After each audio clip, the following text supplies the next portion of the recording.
my God! No, no, no, no. That's my car. Steam's still coming off it.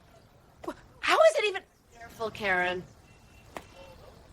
Oh, you have got to be kidding me. They fined me $12,000 for growing roses. Roses. Karen, our HOA president, claimed my award-winning garden violated aesthetic standards and buried me in violations. So when she made the mistake of illegally parking her pristine white Mercedes on my property one too many times, I made a call to my mulch supplier. 10 cubic yards of premium hardwood mulch, delivered right to my driveway, exactly where her car was parked. By the time she dug it out, that Mercedes looked like a chocolate-covered marshmallow. Sometimes petty tyrants need to be buried in their own rules. I'm Dorothy, a 68-year-old retired landscape designer. After 40 years of creating gardens for other people, I finally had time to build my dream rose garden in my own front yard. My home is in a quiet HOA community outside Portland, Oregon, where I lived peacefully for 15 years. The garden took me 2 years to establish. 37 rose varieties, carefully chosen for color, fragrance, and bloom time. Hybrid teas, climbers, David Austins. I had roses blooming from April through October. The garden had won a local horticulture society award and was featured in our neighborhood newsletter. Neighbors walked by just to enjoy the blooms and fragrance. I checked the HOA rules before planting, nothing prohibited rose gardens. I'd even submitted my landscaping plan to the architectural committee years ago and received approval. Then the HOA board changed, and Karen became president. Karen was 62, recently retired from some corporate job, and treated the HOA like her personal fiefdom. She drove a white Mercedes C-Class that she washed weekly and parked like it deserved its own zip code. Our first interaction happened on a May morning while I was deadheading my double delights. "Those bushes are overgrown," she announced from the sidewalk, wrinkling her nose. "They're encroaching on the sight line." I looked up, confused. My roses were well within my property line, nowhere near the street. "I'm sorry, which bushes?" "All of them. They're not on the approved plantings list." My stomach sank. "I've had these roses for years. They were approved." "That was a different board," she said curtly. "I'm reviewing all landscaping for compliance. Expect a letter." She walked away, leaving me standing there with pruning shears in hand, a cold dread settling over me. That letter arrived 3 days later. It was just the beginning of a nightmare that would cost me thousands. The first violation notice claimed my roses exceeded approved height limits for front yard plantings, a rule I'd never heard of because it didn't exist when I'd planted. The fine, $100, with additional daily fees if not corrected within 30 days. I researched every HOA document. The height restriction had been added 6 months ago, buried in a rule update most homeowners never saw. It limited front plantings to 3 feet. My climbing roses reached 6 feet on their trellises. I attended the next board meeting with photos and my original approval letter. "These roses have been here for years," I explained. "They're healthy, beautiful, and harm no one. I'm requesting a grandfather exemption." Karen sat at the head table, her reading glasses perched on her nose. "Rules apply equally to everyone, regardless of when plantings occurred. No exceptions. But they're award-winning roses, irrelevant. Compliance required within 30 days. The vote was 4-1 against me. Later, I learned Karen had stacked the board with people who'd support her every decision. I couldn't afford to lose years of work and hundreds of dollars in plants. I tried compromising, offering to trim the climbers, relocate some to the backyard. Karen rejected everything. Full removal or daily fines. The fines started accumulating. $100 per day. Then she added more violations. My garden edging was unapproved materials. My mulch was the wrong color. My decorative gazing ball was an unapproved structure. Each new violation brought new fines. Within 2 months, I owed $12,000. I hired a lawyer who said fighting would cost more than I'd save. I was living on a fixed income, my teacher's pension and Social Security. I didn't have $12,000. I'd started pulling from retirement savings just to pay the mounting fees. The stress was crushing. I stopped sleeping. My blood pressure skyrocketed. My daughter begged me to just remove the roses to make it stop. But it wasn't just about roses anymore. It was about Karen's power trip, her need to control and punish. And then she started using my driveway as her personal parking spot. My driveway had a curve that made it easy for her to cut through when turning around. At first it was occasional. Then weekly. Then she'd park there for hours while visiting her friend 2 doors down, blocking my access to my own garage. "Karen, please don't park in my driveway," I asked politely the 3rd time. She looked at me like I was speaking gibberish. "It's just for a few minutes. Don't be difficult." Difficult. That word echoed in my head as she walked away. I was about to show her difficult. The breaking point came on a Saturday morning in late July. I'd been up since dawn, carefully treating my Mr. Lincolns for aphids, when I heard an engine. Karen's white Mercedes pulled into my driveway, again, parking right behind my car, blocking me in completely. I was expecting a delivery of special rose fertilizer that morning. I needed to move my car to make room for the truck. I walked over and knocked on her car window.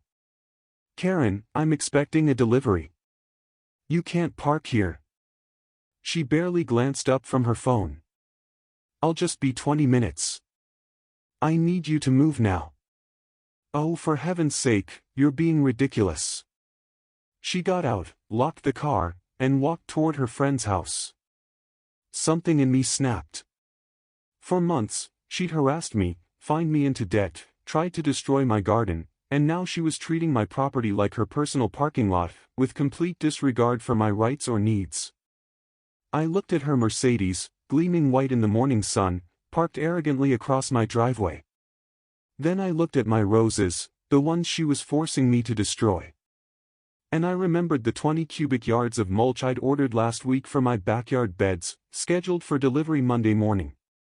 I pulled out my phone and called the mulch company. "Hi, this is Dorothy Richardson. I need to change my delivery time." The plan was simple, legal, and absolutely perfect. I called Cascade Mulch Company and spoke with the dispatcher. "I need to move my Monday delivery to tomorrow morning, Sunday, 7 a.m. And I need to change the delivery location." "No problem, Mrs. Richardson. Where do you want it?" "My front driveway instead of the back.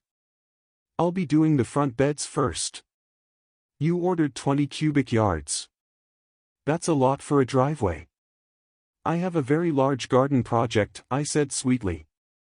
"The driveway is the only place your truck can access." This was completely true. And completely legal. It was my property. My mulch. My driveway. After hanging up, I documented everything. I took photos of Karen's Mercedes blocking my driveway, time-stamped. I reviewed the HOA parking rules, which clearly stated that parking in another resident's driveway without permission was prohibited. I told Karen not to park there multiple times. My neighbor Bill had witnessed 2 of those conversations. I texted Karen at 4 p.m., "Your car is blocking my driveway. I have a delivery scheduled tomorrow morning at 7 a.m. Please move it immediately or it will be blocked in." She responded an hour later, "Stop being dramatic. I'll move it when I'm ready." Screenshot saved. I sent a second text at 7 p.m., "Final warning, I have a large mulch delivery at 7 a.m. tomorrow. Move your car or face consequences." No response. Perfect. I called Bill, my neighbor, who'd watched Karen harass me for months. "Tomorrow morning might be entertaining," I told him. "You might want to have your camera ready around 7. He laughed when I explained. "Dorothy, you're my hero. I'll be watching. That night, I slept better than I had in months. Yes, there was a small chance Karen would move her car before morning. But I knew her well enough by now. She'd see moving it as letting me win. Her pride wouldn't allow it. And pride, as they say, goes before a fall. Or in this case, before 20 cubic yards of premium hardwood mulch. Sunday morning, 6:55 a.m. Karen's Mercedes still sat in my driveway, exactly where she'd left it. I stood in my front yard in my gardening clothes, coffee in hand, waiting. At 6:58, Bill appeared on his porch with his phone, grinning. 2 other neighbors had noticed the gathering and came out to see what was happening. At 7:02 a.m., the Cascade mulch truck rumbled down our quiet street. The driver leaned out his window. "Mrs. Richardson? Where do you want it?" I pointed to my driveway. "Right there, please. Just dump it in the usual spot." He looked at the Mercedes, then at me, then back at the car. "Ma'am, there's a car there." "I know," I said calmly. "That car is illegally parked on my property. I've asked the owner repeatedly to move it and warned her about this delivery. I need the mulch for my garden project. Please proceed." He hesitated, then shrugged. "Your property, your call. But this is a lot of mulch." "I'm aware." The truck positioned itself. The bed began to tilt. And 20 cubic yards of rich, dark brown mulch began cascading down, directly beside, around, and partially over Karen's pristine white Mercedes. It was magnificent. The pile grew higher and higher. Mulch surrounded the car's wheels, buried the lower half of the doors, covered the back bumper. The car looked like it was drowning in a chocolate tsunami. Bill was recording. Other neighbors had come out, some laughing, some shocked. The delivery took 4 minutes. When the truck pulled away, Karen's Mercedes was entombed in a mountain of mulch. At 7:15, Karen came storming out of her friend's house, coffee cup in hand, probably planning to finally move her car. She stopped dead in the street. Her face went from confused to pale to bright crimson in about 5 seconds. "What did you do?" she shrieked, running toward the mulch mountain. I sipped my coffee calmly. "I had my scheduled delivery. I warned you twice in writing to move your car. You buried my Mercedes. You parked illegally on my property. That's not my problem." Karen called the police. Officer Martinez arrived, reviewed my text messages, looked at the HOA parking rules, and confirmed that I'd done nothing wrong. "Ma'am, you were parked illegally on her property," he told Karen. "She warned you multiple times. She's within her rights to use her own driveway." "But my car isn't damaged," I interjected. "Just surrounded by mulch. You're welcome to move it anytime." It took Karen 3 hours and a $400 landscaping crew to dig her Mercedes out. The car was fine, just extremely dirty. The detailing to clean all the mulch out of every crevice cost her another $250. But the real cost was her reputation. Bill's video went viral on the neighborhood Facebook page. The local news picked it up as a feel-good HOA karma story. The comments were savage. "HOA tyrant gets buried. Play stupid games, win stupid prizes." The negative attention triggered an emergency HOA meeting. Homeowners who'd been quietly suffering under Karen's reign suddenly found their voices. A vote of no confidence was called. Karen was removed from the board by a vote of 47-3. The new board president, Bill, immediately suspended my fines pending a review. 2 weeks later, all $12,000 was forgiven, and my roses were granted a permanent exemption. Karen stopped parking in my driveway. In fact, she stopped making eye contact entirely. My roses bloomed beautifully that fall. Looking back, I'm almost grateful to Karen, almost. She reminded me that sometimes you have to stand up to bullies, even when you're exhausted and scared. Sometimes the best response to someone abusing their power is to simply use their own rules and arrogance against them. I didn't damage her car. I didn't break any laws. I just delivered mulch to my own property, after warning her repeatedly. The fact that she chose to ignore those warnings isn't my responsibility. My rose garden is still here, more beautiful than ever. I used that 20 cubic yards of mulch on my beds, and everything is thriving. And I still have Bill's video saved on my phone. On bad days, I watch it and smile.